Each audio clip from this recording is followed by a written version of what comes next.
Recording in. Okay. Yeah, so thanks for the invitation to speak at this second in the symposium series.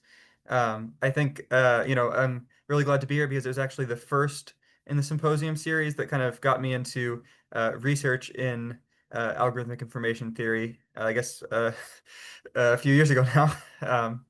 So yeah, so now I've returned to give a talk about what's usually called the grain of truth problem. So, uh, I think this is a really interesting problem, which it's basically about how different people can at around the same level of intelligence can sort of mutually reason about each other. I think it's also interesting for say agents reasoning about themselves, and it turns out this addresses kind of a longstanding economics problem, and there turns out to be a elegant solution that comes from sort of a variation on the Ikesi model.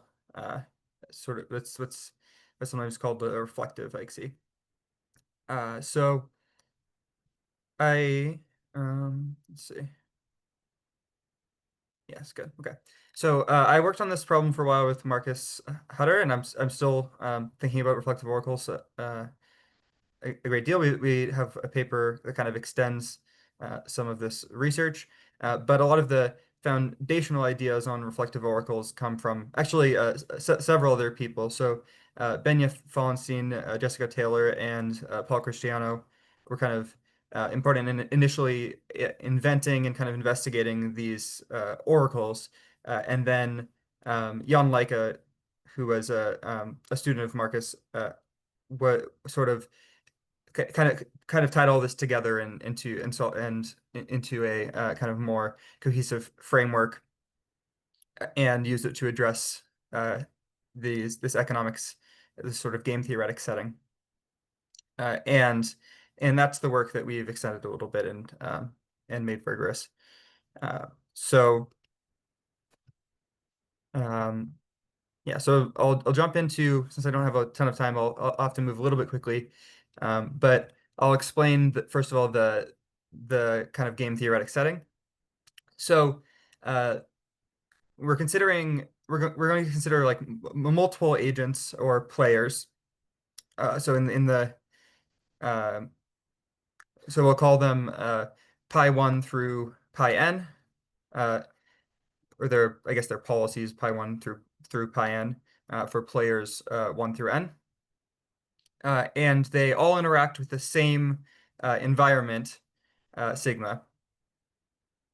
So at each time step, the players all sends some actions to the environment, and and the environment responds with percepts for each player. They don't necessarily need to receive the same percepts, and the percepts for players 1 through n can depend on the actions taken by all of the other players. Okay, so this is not this can be more or less intuitive, I guess, depending on how familiar you are with game theory. But I'll kind of walk through the notation and then in the next slide be a little bit more explicit about the definitions. So the interaction history of the players and the environment is written H. So the interaction up to time t is H1 through t, as you can see in the top right, hopefully. Um, so this consists of a series of action and percept vectors. So A1 is the collection of actions at time 1. E1 is the collection of percepts, uh, which are like, returned to the agents uh, at time 1. Uh, so each of these is indexed by player. Yeah, and then the distribution of H. So H is distributed according to what we call sigma to the pi. This is just the probability measure that's induced by the interaction of the players and the environment or the game.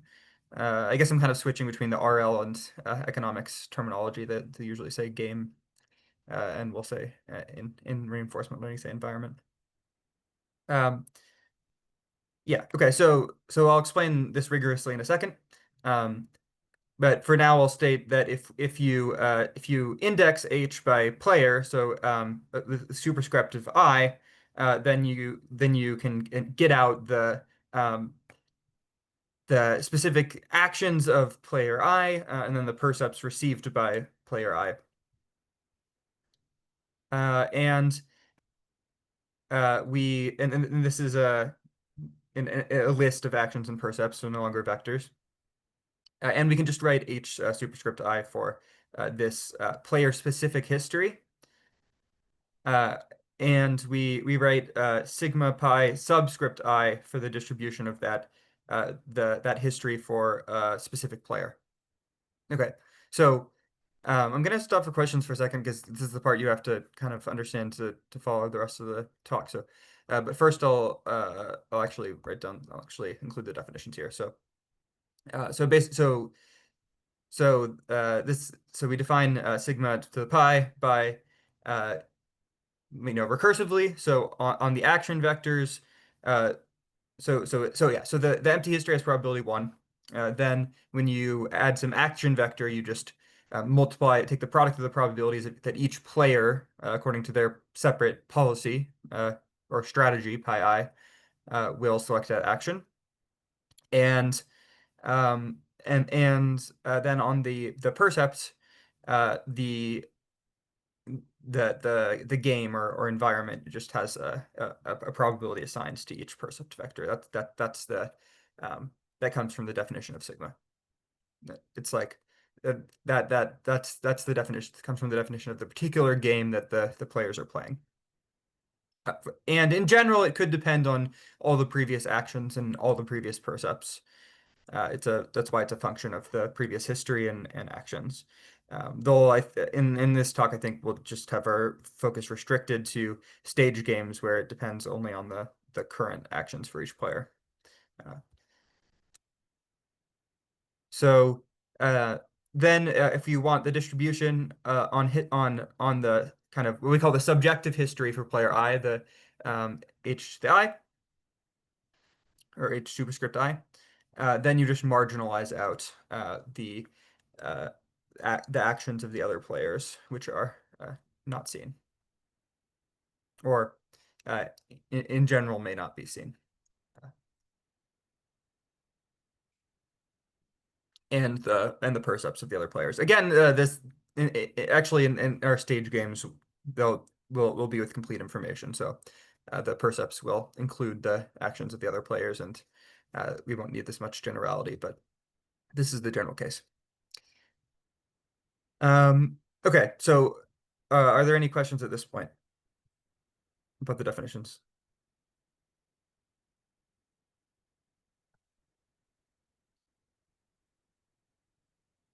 Okay. Then great. So then I'll move on. Okay. So this is kind of I've given this sort of classic game theoretic setting, but normally economists don't really treat this in a fully Bayesian way. They'll just look for Nash equilibria um, without really discussing how those equilibria are arrived at. Maybe they'll kind of posit some simple learning rule for each player. But we'd like to do something more principled. We'd like for the players to actually be Bayesian, uh, and the hard part is that means they have to be Bayesian about the strategies of the other players, uh, and this sets up a kind of mutual recursion where uh, my best move may depend on the best moves of the other players, but their best move can depend on my best move. So this sets up what's called the grain of truth problem, where it's actually pretty hard to formulate uh, belief distributions for each player so that so that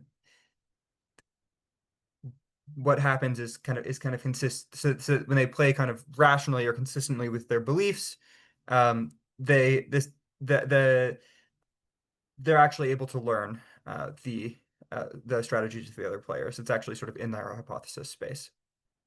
So more formally, what we're looking for is a class of games, G, and a class of strategies, P. I guess if I'm thinking policies.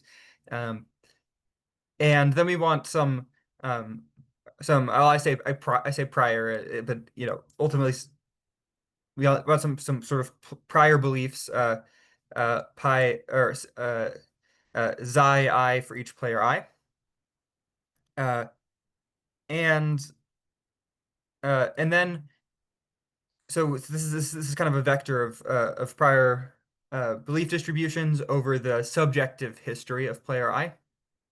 So it's a prior over history. So it's a prior over these like sequences. Uh, and then what we want is that when when each player actually plays their optimal strategy, this should at least be in the policy class. Uh, so so if every player um, plays, this is kind of one of the outcomes that we consider. This is in the hypothesis space. If players play rationally uh, according to their beliefs, and um, we would like the true subjective history um, of of player I to be absolutely continuous with respect to their beliefs.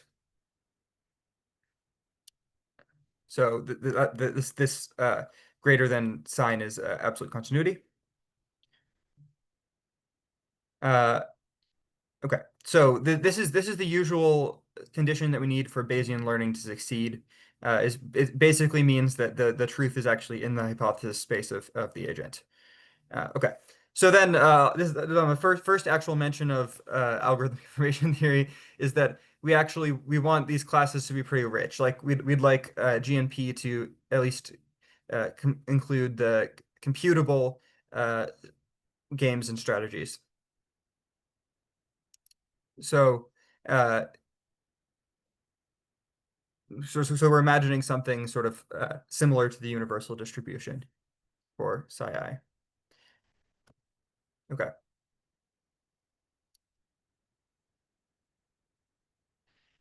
So, a particular note based on the previous slide is that if you choose since the optimal strategies with respect to their, the Bayes optimal strategies with respect to their beliefs for each player are in the policy class, and then if you combine that with this uh, absolute continuity condition with respect to every strategy strategy in P, then as a special case, uh, every the subjective history where all players play optimally is absolutely continuous with respect to the beliefs of player I. So this is sort of realizable situation. Okay. Now we'd like to study learning in this setting. We want people to actually learn about each other's strategies.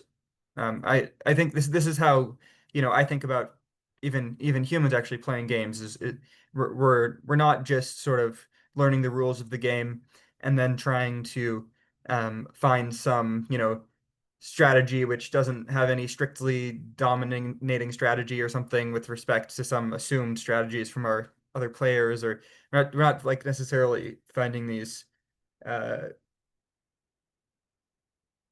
these Nash equilibria. Or even necessarily playing the best strategy, assuming optimal play from the other players. We're trying to learn how they play and then trying to exploit that to make the moves that we actually expect to profit us the most. Um, so so we'd like for the G and P to not be singleton sets. So maybe we have to learn the game.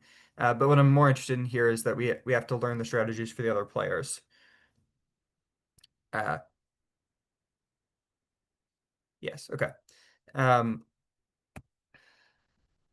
so As an example, any Nash equilibrium. I suppose I didn't actually introduce these conditions that I harped on for a while. This is what we call having a grain of truth. So this is the grain of truth problem, is to find these classes G and P that satisfy these conditions. Okay, so any Nash equilibrium has a grain of truth. There's no learning. The players just all know each other's strategies, and they and so then these kind of absolute continuity conditions are immediate because they'll have knowledge of each other's strategies, but also their optimal strategies are then in the class because no player wants to change their strategy, knowing the strategies of the others. That's what defines a Nash equilibrium, is that when the other player's strategies are held fixed, you don't want to change their strategy. So this is kind of a degenerate case. So the whole theory of Nash equilibria is a degenerate case of the grain of truth problem. Um, okay, so then um, another example, it's like slightly less effective, is in the prisoners. If players are playing the prisoner's dilemma, uh, I'm not going to explain what the game is, but just because of limited time. But if in the prisoner's dilemma, where one where players play that was called a generalized grim trigger strategy. So a grim trigger strategy is always to cooperate, and then if another player defects, then you start defecting from that point on. And a generalized grim trigger strategy also allows um, some fixed time. You just choose to randomly, well, not randomly, but you just begin to defect at some fixed time. Uh, and it turns out that if you have some prior over the Grim Trigger strategies, you believe your opponent's playing a Grim Trigger strategy, then your best play is also a Grim Trigger strategy. Basically, because whenever your opponent defects, you uh, then they're always going to continue defecting afterwards, so you might as well continue to defect as well. And there are some other times where you may want to defect first if your belief distribution just tells you that your opponent is very likely to defect on the next turn because they are following the grim, because you think it's very probable they're following the grim trigger strategy that detects on that defects on that turn. Then you do the same thing. Okay, so that's a sort of less trivial example, and I think this was like the most interesting example that was known before Yanlaika's work, at least as far as I'm aware. Okay, so then the sets of you could consider just the sets of computable games and strategies, but it turns out that this uh, this does not work. You there this is kind of does not have a grain of truth because of these like standard diagonalization arguments. You can't even uh, construct uh, a belief distribution which is itself computable over the um, over all computable strategies for your opponents. Uh, so you have to go to so you need to add an additional trick here, and sort of the standard ICSI framework is also not enough here. ICSI is sort of too smart. It assumes that it's smarter than everything in its environment.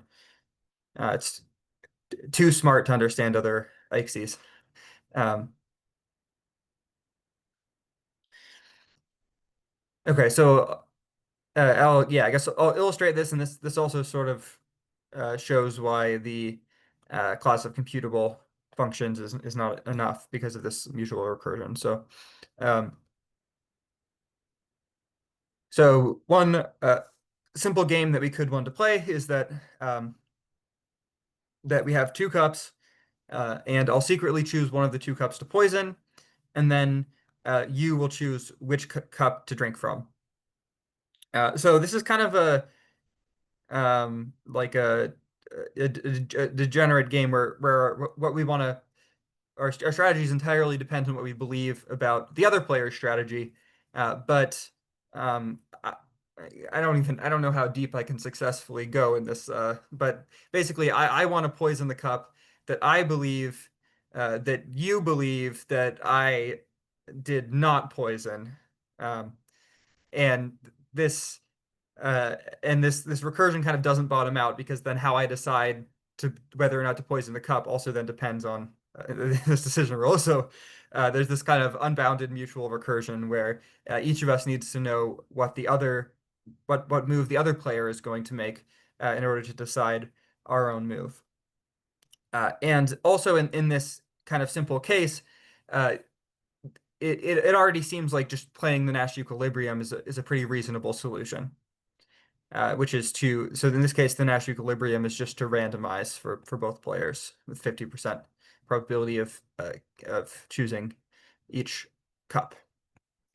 And in fact, we'll show that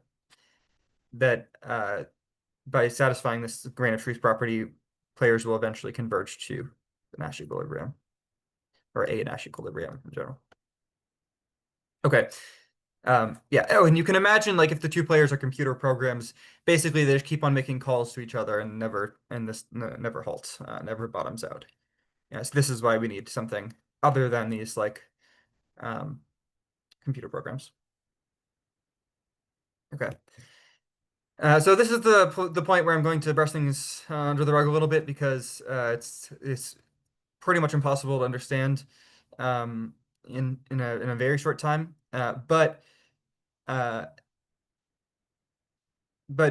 the kind of basic contour of the solution here is just to give every program access to an oracle. So in the sense of like theoretical computer science, like they can make queries to this oracle. So it's kind of relativized computation. Uh, and these programs or Turing machines are allowed to ask the Oracle about the behavior of other programs with access to the same Oracle. So the Oracle kind of wraps up this mutual recursion, and it finds a fixed point so that it can answer consistently about uh, machines with access to itself. And uh, and the way that it avoids sort of classic halting problems, diagonalization arguments, is by uh, randomizing on certain queries. So you can ask whether a program halts with greater than one half probability or less than one half probability. But if you ask, but if the program halts with exactly one half probability, then the oracle will be allowed to answer randomly. Uh, in general, this holds for any cutoff that you ask about. Yeah, okay. So, and it turns out that this allows uh, that such an oracle does exist, and in fact, uh, there are even limit computable examples of reflexive oracles. So you can basically search for one of these fixed points in a uh, computable way. You'll never know when you found it, but you will eventually converge to one of these fixed points. So that means the strategies we discuss will at least have anytime algorithms, or at least computable limit, in other words. And yeah, one of the things that Marcus and I did was allow these oracles to have sort of different types for the actions and the percepts, uh, and uh, and to and to allow these alphabets to be of different sizes and kind of not have to binarize everything. Uh, okay, so then if we assume um, yeah, so as I mentioned earlier, if the grain of truth property is satisfied, you get convergence to an epsilon Nash equilibrium. This was initially observed by Klein and Lever, um, and they phrased it in their notation as this theorem, but I'll translate this to our notation. So basically, it says if if sigma is an infinitely repeated stage game, meaning it only depends on the last uh, set of actions, and the players have independent priors over the opponent's strategies, uh, then yeah, and if you and here you choose so each pi superscript I will be the beliefs of the ith player about the other player's strategies. Then you choose the belief distribution on the subjective history. It's kind of just derived as um, sigma uh, as the combination of the environment and their beliefs about the other player's strategies. So this also satisfies the absolute continuity. Um, then uh, the grain of truth condition is sufficient for convergence to epsilon Nash equilibrium. Okay. And I guess I'm running out of time here, so I'll kind of wrap this up. Okay, so what we now we do this trick where um, we get we get a probability measure from each machine by just asking the oracle about its probability distribution. And this allows us to construct a computably enumerable class of strategies, which I call PO reflective.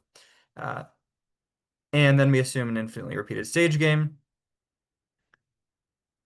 Now, because this class is computably enumerable, it's possible to find a universal element, a Bayesian mixture over the class, which is similar to the construction of the universal distribution in Solomonov induction, which I expect a lot of people are familiar with. And this class turns out to contain the optimal strategy, which means that the grain of truth condition is satisfied. Um, and yeah, okay, so then I go through how because the value function turns out to be reflective oracle computable, then there's a trick to use a reflective oracle to compute the optimal strategy. But I think and then as a result, we're able to obtain convergence to Nash equilibrium.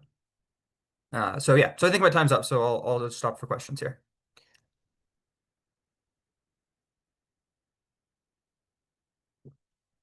Unless I believe I finish at 9. Um,